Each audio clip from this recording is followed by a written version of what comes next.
Friend, आपका हमारा channel exam study 100 में स्वागत है। अगर दोस्तों वीडियो पसंद आए तो वीडियो को लाइक तथा अपने दोस्तों के साथ शेयर अवश्य कर दें। चलते हैं बिना किसी देरी के साथ पहले क्वेश्चन की ओर कि ओनेरियोलॉजी किसका अध्ययन है। कि ओनेरियोलॉजी किसका अध्ययन है। कि ओनेरियोलॉजी में किसका अध्ययन किया जाता है? सपने का, यानी ऑप्शन नंबर बी कि ओनेरियोलॉजी किसका अध्ययन है? सपनों का अध्ययन है। चलते हैं अगले क्वेश्चन की ओर। कि अगला क्वेश्चन है कि किस पौधे का वैज्ञानिक नाम सोलेनम ट्यूबरोसम है। कि किस पौधे का वैज्ञानिक नाम सोलेनम ट्यूबरोसम है। जी दोस्तों, इसका राइट आंसर होगा ऑप्शन नंबर ए यानी आलू। किस पौधे का वैज्ञानिक नाम सोलेनम ट्यूबरोसम है? आलू का। चलते हैं अगले क्वेश्चन की ओर। कि अगला क्वेश्चन है निम्नलिखित में से कौन सी एक अक्षीय हड्डी नहीं है। कि निम्नलिखित में से कौन सी एक अक्षीय हड्डी नहीं है। इसका राइट आंसर होगा ऑप्शन नंबर सी यानी कि कंधा। कि निम्नलिखित में से कौन सी एक अक्षीय हड्डी नहीं है? कंधा नहीं है। ध्यान दो कि दोस्तों, चलते हैं अगले क्वेश्चन की ओर। कि अगला क्वेश्चन है किसे व्यवहारिक मनोविज्ञान का जनक माना जाता है। कि किसे व्यवहारिक मनोविज्ञान का जनक माना जाता है। किसे व्यवहारिक मनोविज्ञान का जनक माना जाता है। इसका राइट आंसर होगा ऑप्शन नंबर सी यानी कि विल्हेम वुडंत। किसे व्यवहारिक मनोविज्ञान का जनक माना जाता है? विल्हेम वुडंत को, यानी ऑप्शन नंबर सी। चलते हैं अगले क्वेश्चन की ओर। कि अगला क्वेश्चन है निम्नलिखित में से कौन सा मानव शरीर की परमाणु संरचना का एक हिस्सा नहीं है। आपको बताना है दोस्तों कि निम्नलिखित में से कौन सा मानव शरीर की परमाणु संरचना का एक हिस्सा नहीं है। इसका राइट आंसर होगा ऑप्शन नंबर डी यानी कि लेड। कि निम्नलिखित में से कौन सा मानव शरीर की परमाणु संरचना का हिस्सा नहीं है? लेड नहीं है, यानी कि सीसा नहीं होता है। कि हाइड्रोजन भी होता है, फास्फोरस भी होता है और कार्बन भी होता है। मानव शरीर की परमाणु संरचना में कौन शामिल नहीं होता है? लेड यानी कि सीसा। चलते हैं अगले क्वेश्चन की ओर। कि अगला क्वेश्चन है डॉक्टर सलीम अली अब्दुल किसके लिए प्रसिद्ध थे। कि डॉक्टर सलीम अली अब्दुल किसके लिए प्रसिद्ध थे।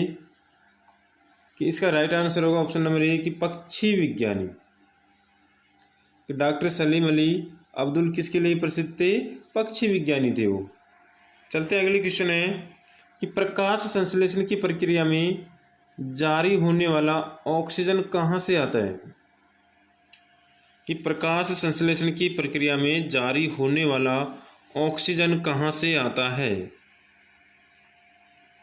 जी फ्रेंड, इसका राइट आंसर होगा ऑप्शन नंबर डी यानी पानी से। कि प्रकाश संश्लेषण की प्रक्रिया में जारी होने वाला ऑक्सीजन कहाँ से आता है? पानी से आता है। कि अगला क्वेश्चन है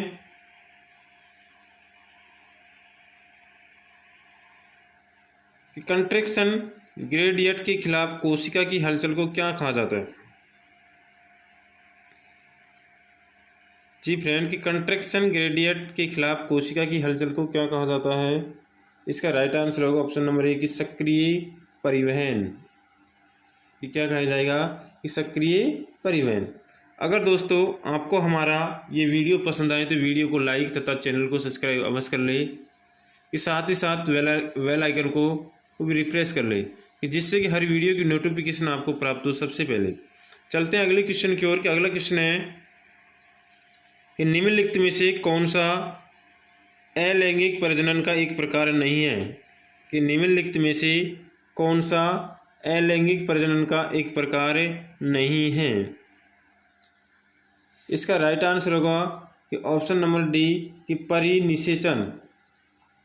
कि निम्नलिखित में से कौन सा अलैंगिक प्रजनन का एक प्रकार नहीं है? पर इनिशिएशन नहीं है। चलते हैं अगले क्वेश्चन की ओर कि अगला क्वेश्चन है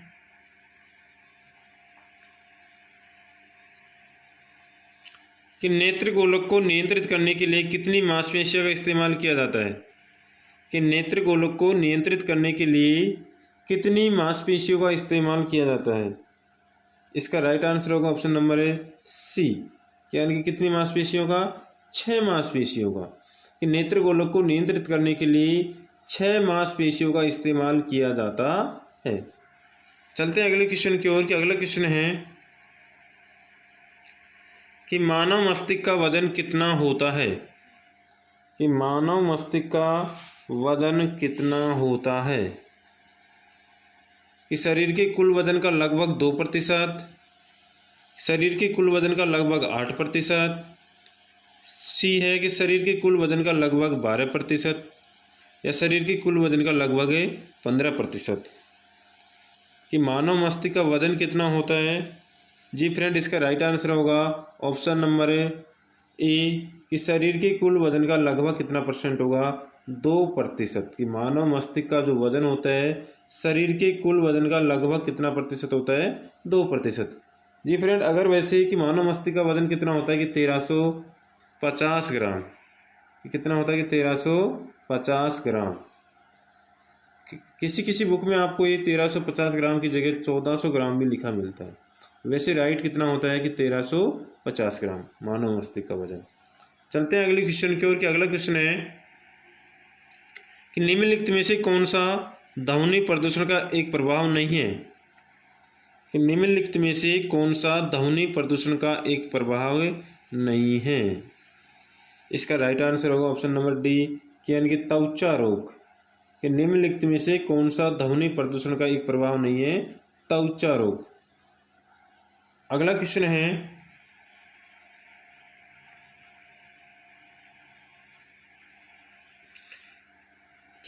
है कि प्रक्रिया के द्वारा आहार नली में किस तरह का भोजन जाता है। कि प्रक्रिया के द्वारा आहार नली में किस तरह का भोजन जाता है। इसका राइट आंसर होगा ऑप्शन नंबर ए कि अंतःग्रहण। किस प्रकार का भोजन जाता है, अंतःग्रहण। चलते हैं अगले क्वेश्चन की ओर कि अगला क्वेश्चन है कि टॉक्सिकोलॉजी किसका अध्ययन है। जी फ्रेंड, आपको बताना है कि टॉक्सिकोलॉजी किसका अध्ययन है। इसका राइट आंसर होगा ऑप्शन नंबर बी, यानी कि जहर का। कि टॉक्सोलॉजी किसका अध्ययन है, जहर। चलते हैं अगले क्वेश्चन की ओर कि अगला क्वेश्चन है कि मानव श्वसन में क्या छोड़ा जाता है। कि मानव श्वसन में क्या छोड़ा जाता है। बिल्कुल सिंपल क्वेश्चन है दोस्तों। इसका राइट आंसर होगा ऑप्शन नंबर डी की कार्बन डाइऑक्साइड। कि मानव श्वसन में क्या छोड़ा जाता है, कार्बन डाइऑक्साइड छोड़ा जाता है। चलते हैं अगले क्वेश्चन की ओर कि अगला क्वेश्चन है कि एक वयस्क मानव का पूरा पाचन तंत्र यानी मुंह से गुदा तक कितने मीटर लंबा होता है। जी फ्रेंड, आपको बताना है कि एक वयस्क मानव का पूरा पाचन तंत्र यानी मुंह से गुदा तक कितने मीटर लंबा होता है। इसका राइट आंसर होगा ऑप्शन नंबर डी। कितना मीटर होता है भाई, 9 मीटर होता है। कि एक वयस्क मानव का पूरा पाचन तंत्र यानी मुंह से गुदा तक कितने मीटर लंबा होता है, 9 मीटर लंबा होता है। चलते हैं अगले क्वेश्चन की ओर कि अगला क्वेश्चन है कि आमतौर पर वर्णदाता क्या है। कि आमतौर पर कि वर्णदाता क्या है। कि आमतौर पर वर्णदाता क्या है। जी फ्रेंड, इसका राइट आंसर होगा ऑप्शन नंबर ए कि एक आनुवांशिकी प्रकृति। कि आमतौर पर वर्णदाता क्या है, एक आनुवांशिकी प्रकृति है। अगर फ्रेंड आपको ये वीडियो पसंद आए तो वीडियो को लाइक तथा चैनल को सब्सक्राइब अवश्य कर दे, जिससे कि हर वीडियो की नोटिफिकेशन आपको प्राप्त हो सबसे पहले। अगला क्वेश्चन है कि पीला बुखार मुख्य रूप से इंसानों के बीच किससे फैलता है। कि पीला बुखार मुख्य रूप से इंसानों के बीच किससे फैलता है, या पित्त बुखार। जी फ्रेंड, इसका राइट आंसर होगा ऑप्शन नंबर ए कि मादा मच्छर के काटने से, यानी पित्त बुखार मुख्य रूप से इंसानों के बीच किसके काटने से फैलता है? मादा मच्छर के काटने से। चलते हैं अगले क्वेश्चन की ओर। कि अगला क्वेश्चन है कौन सा अंग एक ग्रंथि नहीं है? कौन सा अंग एक ग्रंथि नहीं है? जी फ्रेंड, इसका राइट आंसर होगा ऑप्शन नंबर डी, यानी कि पित्ताशय। कौन सा अंग एक ग्रंथि नहीं है? पित्ताशय एक ग्रंथि नहीं है। चलते हैं अगले क्वेश्चन की ओर। कि अगला क्वेश्चन है कि रक्तलापता स्थिति किसकी वजह से होती है? कि रक्तलापता की स्थिति किसकी वजह से होती है? या एनीमिया रोग किसकी कमी से होता है? जी फ्रेंड, इसका राइट आंसर होगा ऑप्शन नंबर बी, यानी कि आरबीसी की कमी से। कि रक्तलापता स्थिति किसकी कमी से, किसकी वजह से होता है? आरबीसी की कमी से। और आरबीसी का निर्माण कहाँ होता है? अस्थि मज्जा में। साथ के साथ ये भी ध्यान रखना कि आरबीसी का निर्माण कहाँ होता है? अस्थि मज्जा में।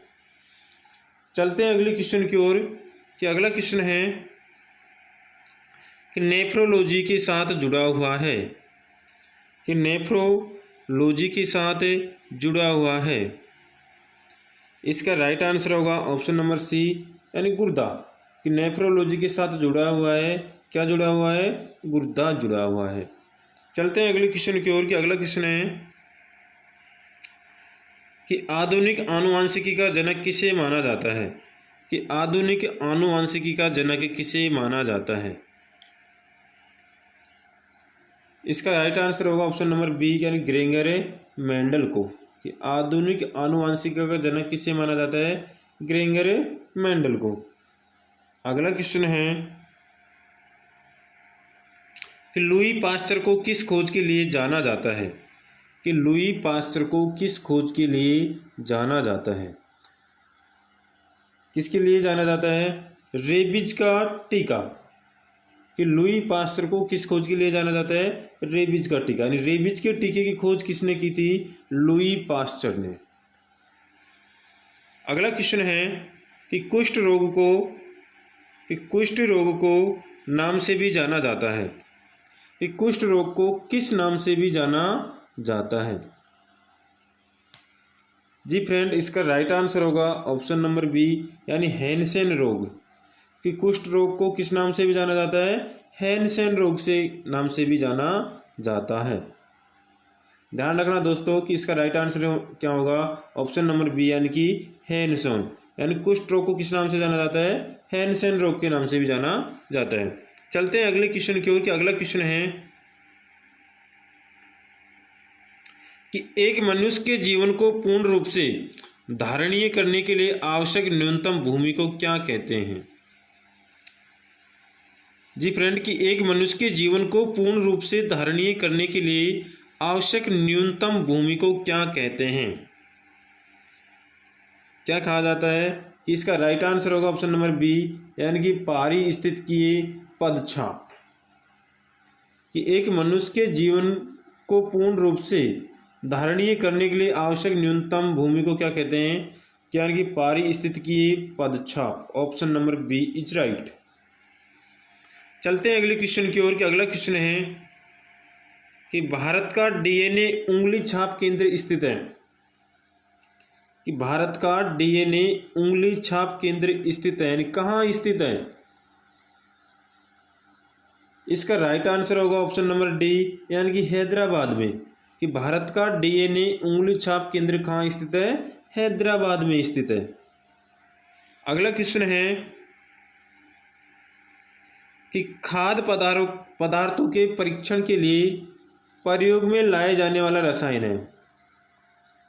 कि खाद्य पदार्थों के परीक्षण के लिए प्रयोग में लाए जाने वाला रसायन है। कि कौन सा रसायन है खाद्य पदार्थों के परीक्षण के लिए प्रयोग में लाया जाता है? इसका राइट आंसर होगा ऑप्शन नंबर बी, यानी कि सोडियम बेंजोएट। कि खाद्य पदार्थों के परीक्षण के लिए प्रयोग में लाया जाने वाला रसायन कौन सा है? कि सोडियम बेंजोएट। जी दोस्तों, इसका राइट आंसर होगा ऑप्शन नंबर बी। चलते हैं अगले क्वेश्चन की ओर। कि अगला क्वेश्चन है कि निम्नलिखित में से कौन निम्नलिखित में से कौन जैव निम्नकरणीय नहीं है? जी दोस्तों, इसका राइट आंसर होगा ऑप्शन नंबर बी यानी कि चांदी का पत्थर। निम्नलिखित में से कौन जैव निम्नीकरणीय नहीं है? कौन सा नहीं है? कि चांदी का पत्थर। ऊनी चटाई भी है, चमड़े का बैग भी है, तो जूट की टोकरी भी। इनमें से कौन सा नहीं है? कि चांदी का पत्थर। चलते हैं अगले क्वेश्चन की ओर। अगला क्वेश्चन है कि विटामिन डी की कमी से क्या होता है?